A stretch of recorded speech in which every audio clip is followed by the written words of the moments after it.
Hello everyone, welcome back to my channel. Today we're diving deep into something a little different, 14 Pro Max. Now, before you get too excited, let's be clear, this isn't the Apple flagship. This is a generic brand claiming to offer similar features at a fraction of the price. The listing calls it original, but with that generic branding, we're definitely in clone territory. So the big question is, how does a phone like this actually perform? Right out of the box, the first thing you'll notice is the weight.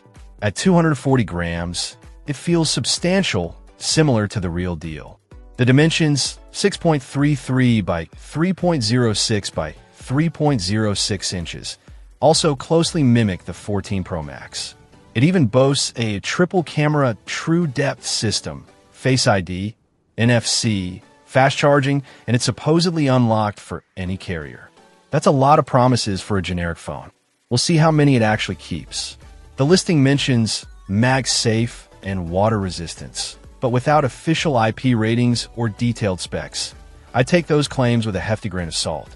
Included in the box is a USB cable, which is pretty standard. One thing that immediately strikes me as odd is the film color description. It's vague and doesn't tell us anything useful about the phone's finish. Now let's talk about the elephant in the room, the price. While the listing doesn't mention it, these generic phones are typically significantly cheaper than the genuine article. That's the main appeal here. But the trade-off is almost always quality. We'll have to test the camera, the processing power, and the overall user experience to see if this 14 Pro Max offers any real value. One thing I'm particularly curious about is the triple-camera true depth system.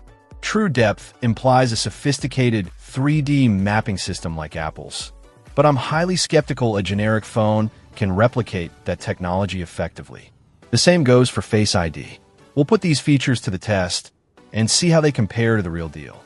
The unlock to any carrier claim is also something we'll need to verify. Often, these phones are designed for specific regions and might not work optimally on all networks. So, we'll test that out with different SIM cards. Fast charging is a welcome feature, but without knowing the specific wattage, it's hard to gauge how fast it actually is. We'll time a charging cycle and see how it performs. Ultimately, the success of a phone like this boils down to managing expectations. If you're expecting flagship performance and a premium experience, you'll likely be disappointed. However, if you're on a tight budget and need a basic smartphone with some of the bells and whistles of a high-end device, this might be worth considering. But remember, buyer beware.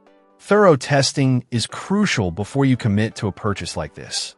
We'll put this 14 Pro Max through its paces and give you the honest truth about what it can and can't do. Stay tuned for our in-depth analysis and real-world performance tests. Check out the video description for updated price. And thank you for watching this video.